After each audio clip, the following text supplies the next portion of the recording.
There is one day each month that can change your relationship, change your family, change almost everything for your child. We're going to tell you about that in just a sec. Stay with us. Hello and welcome to the Happy Families Podcast.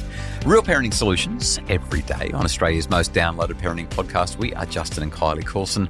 And Hun, every Friday we get, I was going to say down and dirty, but that's not really what this podcast is about. We get into the details. The nitty gritty. I'm glad that I'm so funny that I made you snort. Was that a snort? Maybe, just a little. we get into the detail of how our family's going, what we're doing right, what we're doing wrong, how we can do things better. And we introspect because we want to be intentional parents. Today I'm going to go first because my one is really, really, really short. Over the course of this past week, I've been doing a lot of staff development seminars and sessions, professional development for teachers. This last week, being away, it's reminded me of how bad hotel pillows are, no matter what hotel you're staying at. And it's reminded me of how much I miss my family when I travel. It's the hardest part of my job. The best part is making a difference in people's lives, but the hardest part, without question, is being away from you and the kids. On whatever day it was, a couple of days ago, I got back from having been away for 2 nights. And when I got home, I walked into the kitchen to find you having made a delicious, healthy, gluten-free banana cake and our 2 teenage daughters. And they were just delighting in one another. They were laughing. They were telling stories. They were, do you even remember what they were talking about? I mean, it was just stuff, right? Just teenage girls being fun teenage girls, 2 sisters having a laugh. Well, the fact that one of them had been away for nearly 2 weeks made the reunion delightful. So they were having a really great catch-up. But but the thing is, I had a really big headache because I hadn't slept because of a bad pillow in a hotel room. But walking in and hearing these 2 girls catching up and spending time together and laughing their heads off, I don't know what's happening to me. I mean, I guess I've kind of always done this. We do it all the way through, but at the moment, there's something happening where I feel like these experiences are richer than they've ever been. We're dealing with daughters 4 and 5 in their teens now. Only daughter number 6 is still to hit hers. And there's something about it. I want to reach out and capture the moment. I don't want the moment to disappear. It almost brings me to tears as I stood in the kitchen and spread butter, probably too much butter, on my healthy gluten-free banana cake that you had made, and listened to the girls. And I thought, I want this moment to last forever. This is heaven. My I'll do better tomorrow is how can we have, number 1, more of those moments, but then number 2, how can we be in those moments and inhale them? How can we absorb them? How can we emblazon them on our memories? And I think the only way that you can do it is to be absolutely present. I wasn't interested in checking my emails, even though I hadn't looked at them all day. Didn't really care if I had any social media notifications. The fact that you had delicious banana bread in your hands may have sweetened the moment. It did center me. It did certainly keep me really present and right there. But it was just this, intention, mindfulness. I want to do a quick experiment with you. You might have done this with me before, and if you have, then try not to ruin it. I want to do some quick maths with you. What's 1,000 plus 40? 1,040. Plus 1,000. 2,040. Plus 30. 2,070. Plus 1,000. 3,070. Plus 20. 3,090. Plus 1,000. 4,090. Plus 10. 4,100. I think I've done this with you before. You were paying too much attention. You knew what was coming, but I'm going to guess. No, I'm not good at maths, so I needed to make sure I wasn't going to make a fool of myself. You've got the record button on. Well, I guess there's 2 things here. First thing, you're saying you're not good at maths, so therefore you had to pay attention. On the same day that I had this beautiful interaction with our daughters, I ran that puzzle by a room of educators. Probably 100 school teachers are sitting in the room, and the opening exercise, the opening conversation piece for my keynote presentation for them was, let's do some simple maths and wake up your brain. And when you get to 4,090 and I say plus 10, the whole room, and I've done this with I've done this with thousands of people over the years, the whole room, and maybe whoever's listening to the podcast felt the same way, everyone just says 5,000. They go there mindlessly. Because you're not good at maths, you are trying really hard to be in the moment. Quite often they're in the room and they're not so much in the moment, they're just sort of on autopilot. And really my take-home message is when it comes to our kids, we can't be on autopilot, or maybe a better term for it would be we can't be on auto-parent. We need to be there in the moment with them, paying attention. When we do it, the moments are just so much richer. That's my I'll do better tomorrow. Be in the moment, soak it up, because one day they're not going to be 3 or 7 or 11 or 14 and 17 again.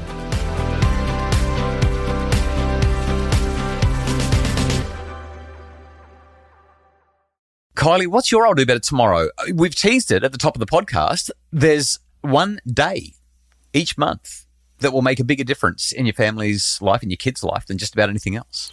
Well, it flows in beautifully from your message in that you have to be intentional.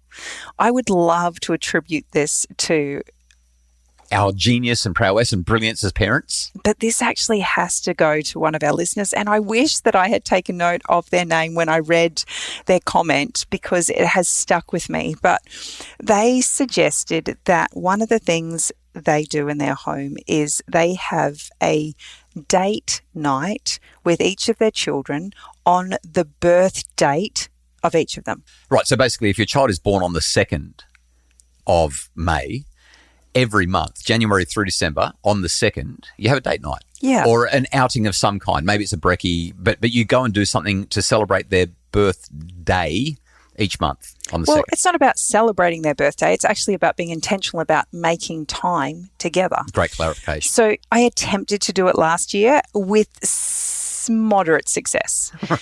It's a little bit tricky. There's 6 of them. And our lives were very, very busy last year. That is a lot of date nights or date days or mornings out or whatever. That's a lot. But at the beginning of the year, I recommitted that this was something I really wanted to try. I sat down and looked at my calendar. I actually marked out the days that I would be required. And then I worked out exactly what would make a meaningful experience for each of our children. If we leave it to chance, if we leave it to the last minute, we're going to have a substandard experience. But if we are actually really intentional, do you know what? This is something that either my child's been dying to do forever and we just have never got around to it, or this is something that's going to light my child up. You are going to build memories with your children in ways that you won't otherwise do so because you are willing to be so in the moment with them. There's a podcast that I really like listening to who says something along the lines of the definition of love is bearing witness to one another's lives. And I love that idea. It's about togetherness. You have to be together. You have to be considered and affectionate towards one another and watch and participate and spend time in one another's lives. That's how you show that you love them. So the other day I took one of our girls out for an early morning walk. She doesn't love getting up too early, so this was a little bit of a stretch for her. Understatement of the month. But I did sweeten the deal with an acai bowl. I don't know whoever came up with the idea or concept, but to me, it is sunshine in a cup and it is the best way to start a day. I love that. I can't stand this stuff. I don't know how you eat it. You've tried to force feed it to me, and every time I'm just like, wow, that is so sweet. Especially when you put some peanuts in there and you've got the crunch and the sweet. Oh, it's just awesome. I love it. But so does she. Right. So she doesn't want to pay for it though. So going on a little date with Have you noticed that none of our kids want to pay for anything? It's always on us all the time. I wonder if we were like that with our parents. I think so. But part of the sunshine in a cup is being able to sit down on the water's edge and to just soak in the sun's rays and just that beautiful positive energy from the ocean and lap it up.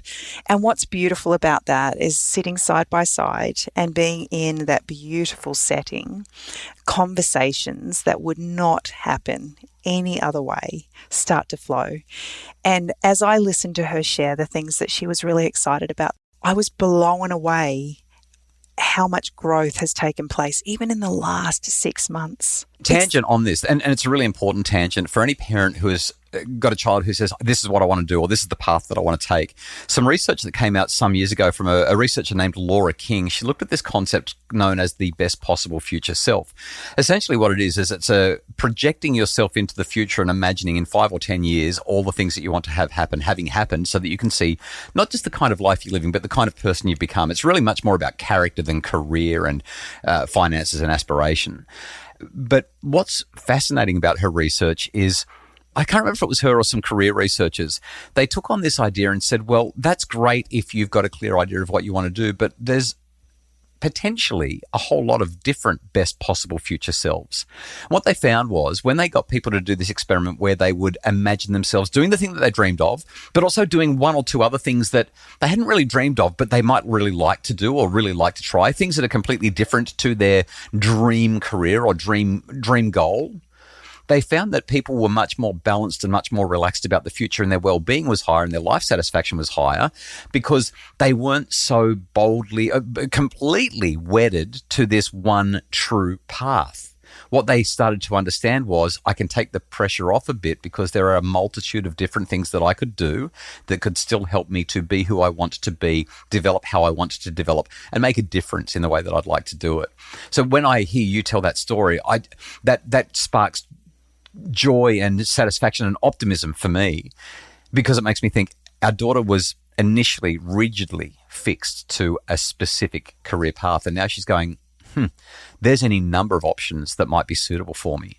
We were also able to talk about the things that she was anxious about, the things that were worrying her at the moment, the things that she was fearful of, and just being able to sit there without the agenda, without the stress of everybody else in the house moving and getting on with things, that intentional time that's taken away from everything else meant that we could sit there and I could actually listen, hear, offer support, and we could work through those challenges.